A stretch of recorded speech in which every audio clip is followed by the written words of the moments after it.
Buenas tardes, es un privilegio poder llegar hasta sus hogares y poder compartir la palabra de Dios. He estado estudiando este pasaje y hay varias lecciones que me gustaría aplicarlas, que habláramos de ellas para ver cómo el Espíritu Santo trae a su vida, que se aplique en ese momento.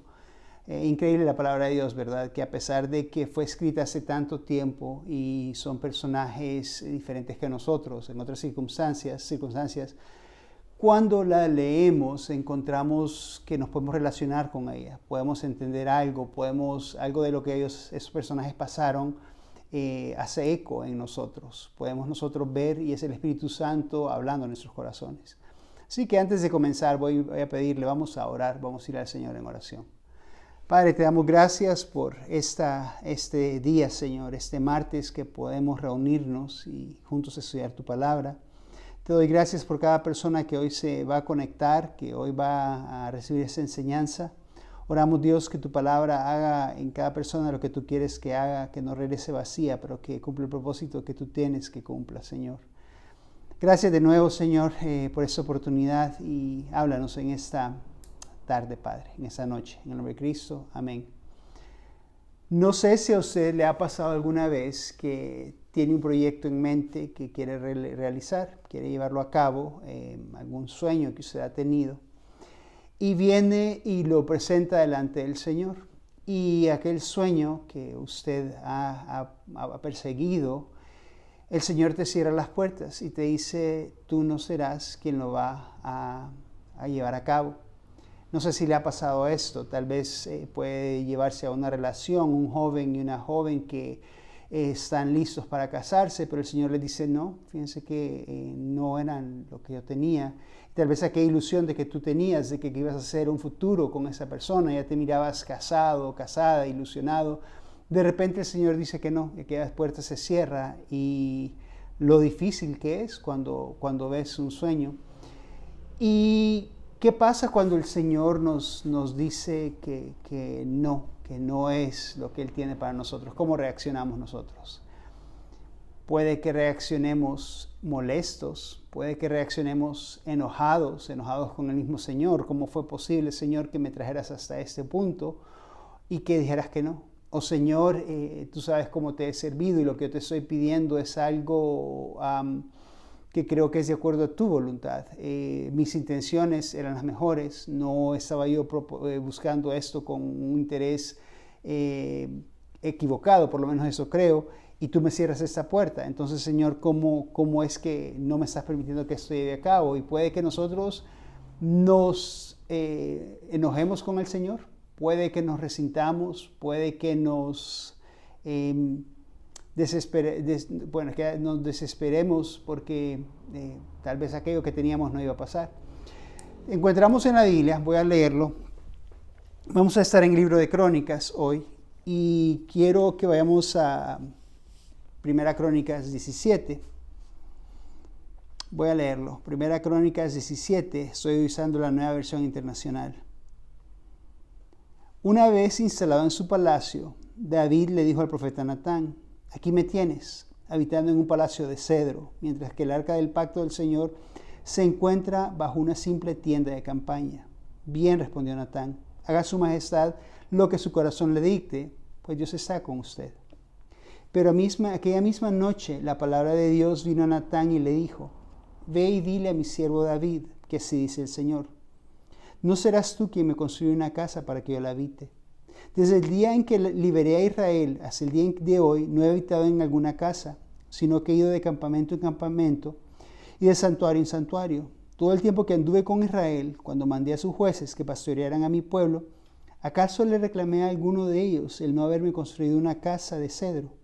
Pues bien, dile a mi siervo David que así dice el Señor Todopoderoso: yo te saqué del redil para que en vez de cuidar ovejas, gobernaras a mi pueblo Israel. Yo he estado contigo por donde quiera que has ido y he aniquilado a todos tus enemigos. Y ahora voy a hacerte tan famoso como los más grandes de la tierra. También voy a asignar un lugar para mi pueblo Israel, y ahí los plantaré para que puedan vivir sin sobresaltos. Sus malvados enemigos no volverán a oprimirlos, como lo han hecho desde el principio, desde los días en que nombré jueces sobre mi pueblo Israel. Yo derrotaré a todos tus enemigos. Te anuncio además que yo, el Señor, te edificaré una casa. Cuando tu vida llegue a su fin y vayas a reunirte con tus antepasados, yo pondré en el trono a uno de tus descendientes, a uno de tus hijos, y afirmaré tu reino. Será él quien construye una casa en mi honor, y yo afirmaré su trono para siempre. Yo seré su padre y él será mi hijo. Jamás le negaré mi amor como se lo negué a quien reinó antes que tú. Al contrario, para siempre lo estableceré en mi casa y en mi reino, y su trono será firme para siempre. Natán le comunicó todo eso a David, tal como lo había recibido por revelación.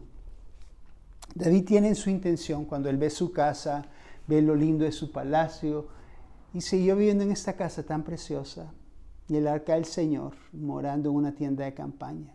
¿Cómo va a ser esto posible? Quiero construirle un palacio, quiero construirle un templo para que more el arca. Y a Natán le parece que idea más sensacional. Qué buenísima esta idea. Sí, David. Y le dice: David, hazlo, dale viaje, como diríamos hoy, hazlo. Y David se siente él confirmada, que él buscó confirmación y Natán le dijo que sí. Pero dice que Natán esa misma noche, él está durmiendo cuando viene la voz del Señor y le dice: Natán, no va a ser David el que me construya esta casa. Pero le dice porque David ha hecho esto, lo que voy a hacer yo es que la casa de él la voy a edificar para que perdure. Y sabemos que Jesús vino del linaje de David, ¿verdad? Y por ahí la promesa. Pero David le dijo, viene Natán y tiene que regresarse a David y le tiene que decir todo eso que ha sucedido. Y le dice: no lo vas a hacer, David. Si bajamos un poco a Primera Crónicas 28, y voy a leer también acá. Primera Crónicas 28, capítulo 28, versículo 1. David reunió en Jerusalén a todos los jefes de Israel, es decir, a los jefes de las tribus, los jefes de las divisiones que por turno servían al rey, los jefes de 1000 y de 100 soldados, los administradores de los bienes del ganado y de los príncipes, los eunucos del palacio, los guerreros y todos los valientes. Puesto de pie, el rey David dijo: hermanos de mi pueblo, escúchenme. Yo tenía el propósito de construir un templo para que en él reposara el arca del pacto del Señor, nuestro Dios, y sirviera como estrado de sus pies. Yo tenía todo listo para construirlo, cuando Dios me dijo: tú no me construirás ningún templo, porque eres hombre de guerra y has derramado sangre. Sin embargo, el Señor Dios de Israel me escogió de entre mi familia para ponerme por rey de Israel para siempre. En efecto, Él escogió a Judá como la tribu gobernante. Esta tribu escogió a mi familia, y de entre mis hermanos me escogió a mí para ponerme por rey de Israel. De entre los muchos hijos que el Señor me ha dado, escogió a mi hijo Salomón para que se sentara en el trono real del Señor y gobernara Israel. Dios me dijo: será tu hijo Salomón el que construya mi templo y mis atrios, pues lo he escogido como hijo y seré para él como un padre. Y si perseverar en cumplir mis leyes y mis normas, como lo hace hoy, entonces afirmaré su reino para siempre. David nos dice que en esa parte no lo dice Natán, pero la razón por la que David no podía construir el templo es que él había sido un hombre de guerra, un hombre valiente, un guerrero, y había matado a un montón, y le decía al Señor: no puedes construir mi casa. Y es algo triste o irónico, no sé, que David había hecho todo eso. Era el hombre que necesitaba a su pueblo en aquel entonces, porque si ustedes se recuerdan, ellos vivían en mucha guerra con muchos enemigos. David se levanta y lidera al pueblo, y él proporciona la libertad, trae el liderazgo que ocupaban el ejército para el pueblo. Él mata a miles. Había un cántico que decía David que Saúl mató a miles, pero David mató a sus 10,000. Y era el hombre que se ocupaba en aquel momento. Pero aquello que lo había hecho, que lo había esforzado, lo desacreditaba para aquello que él quería hacer él, que era hacer el templo. No sé cómo se sintió David en ese momento. Tal vez después de las palabras que el Señor le dijo, lo que iba a hacer en vez, se sintió agradecido y le dijo, fue la noticia y la pudo recibir con más gozo, porque el Señor se había escuchado, pues, y no iba a construir el templo del Señor, pero sí un descendiente de él. Y bueno, viene David y él no puede construir el templo del Señor. Dice lo que acabamos de leer, que le había dejado todo preparado, ya tenía todo listo para la construcción de este templo, cuando el Señor le dice, no va a pasar. No lo vas a hacer tú, pero quien lo va a hacer va a ser tu hijo. En el versículo 8, versículo 8, en presencia de Dios que nos escucha y de todo Israel, que es la congregación del Señor, hoy les encarezco que obedezcan cumplidamente todos los mandamientos del Señor su Dios. Así poseerán esta hermosa tierra y se la dejarán en herencia perpetua a tus hijos. Y aquí habla Salomón. Y tú, Salomón, hijo mío, reconoce al Dios de tu padre y sírvele de todo corazón y con buena disposición, pues el Señor escudriña todo corazón y discierne todo pensamiento. Si lo buscas, te permitirá que lo encuentres. Si lo abandones, te rechazará para siempre. Ten presente que el Señor te ha escogido para que le edifiques un templo como santuario suyo. Así que anímate y pon manos a la obra. Luego David le entregó a Salomón el diseño del pórtico del templo, de sus edificios, de los almacenes, de las habitaciones superiores, de los cuartos interiores y del lugar del propiciatorio.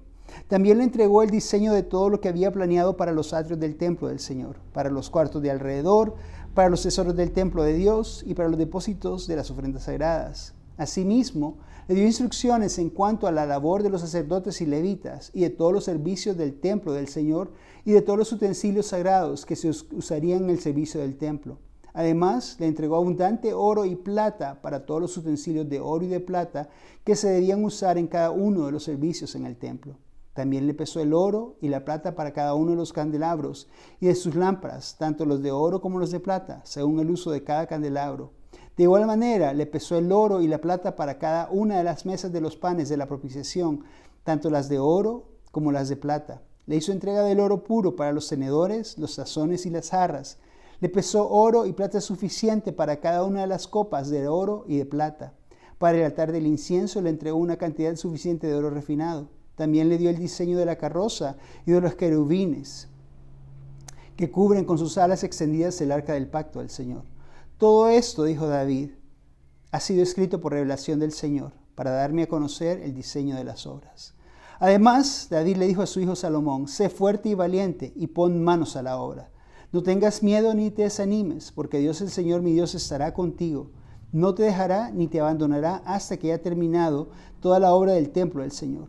Aquí tienes la organización de los sacerdotes y de los levitas para el servicio del templo de Dios. Además, contarás con la ayuda voluntaria de expertos de toda clase de trabajos. Los jefes y todos los pueblos estarán a tu disposición. David deja todo preparado para el templo, desde los planos, desde el diseño de cada cosa que iba a estar ahí. Dice que hasta el oro para los tenedores lo dejó él ya listo. Eso nos muestra el amor, el deseo que tenía David de edificar este templo para el Señor. No lo tomó a la ligera, sino que él tenía todo esto hecho, todo esto listo. Y sin embargo el Señor le dice, no, tú no lo harás.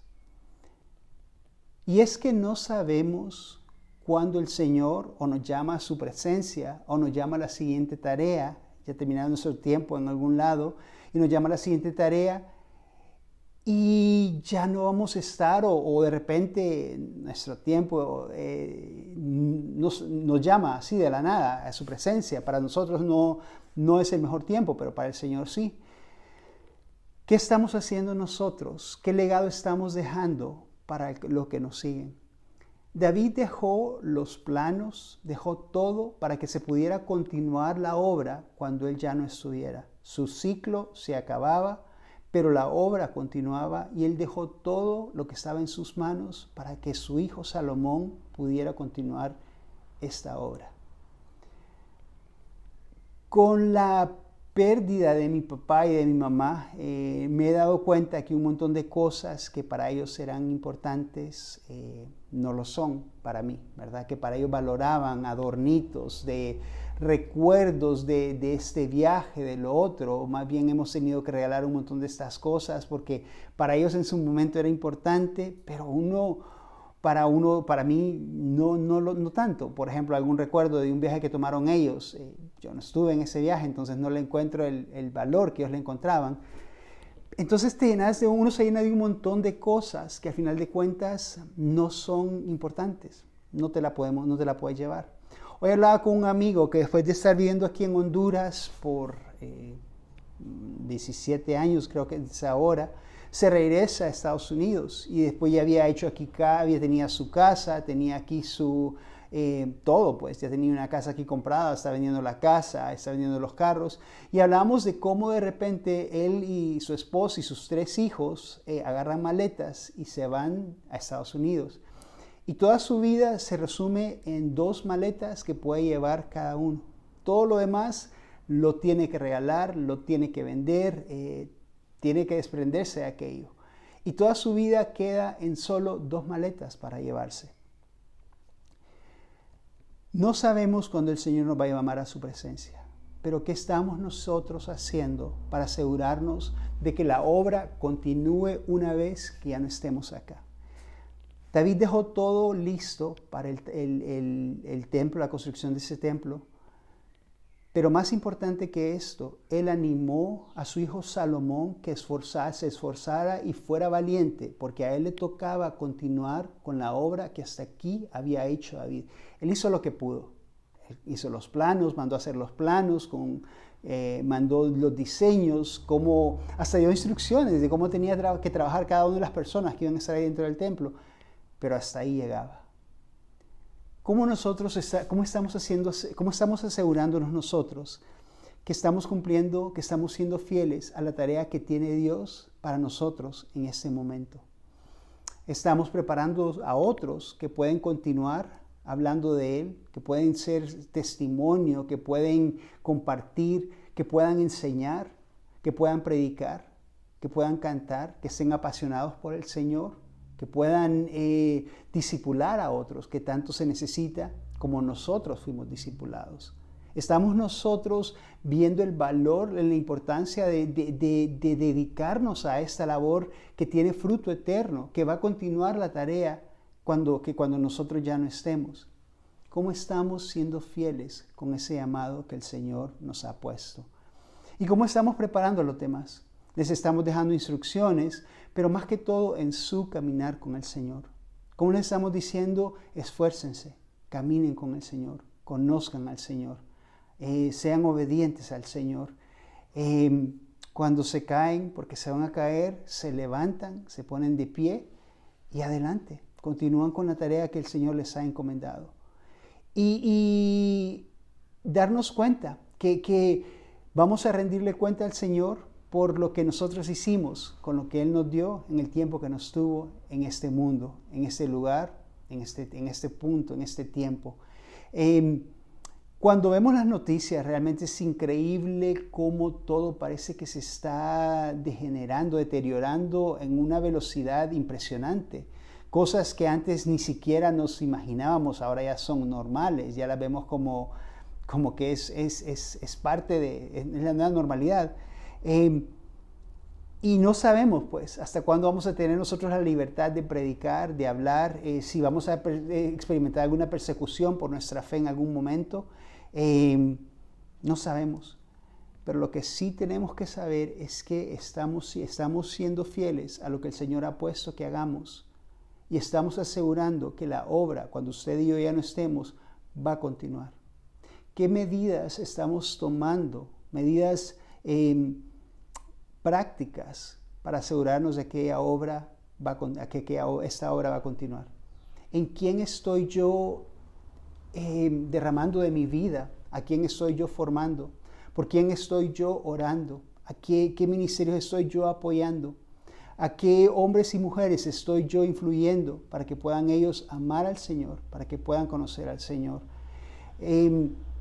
Hoy en el devocional que mandé, yo mando un devocional diario, dice que Jesús se va a orar aparte y que los discípulos cuando lo ven orar le dicen, Señor, enséñanos a orar. Y aquí es donde sale el Padre Nuestro.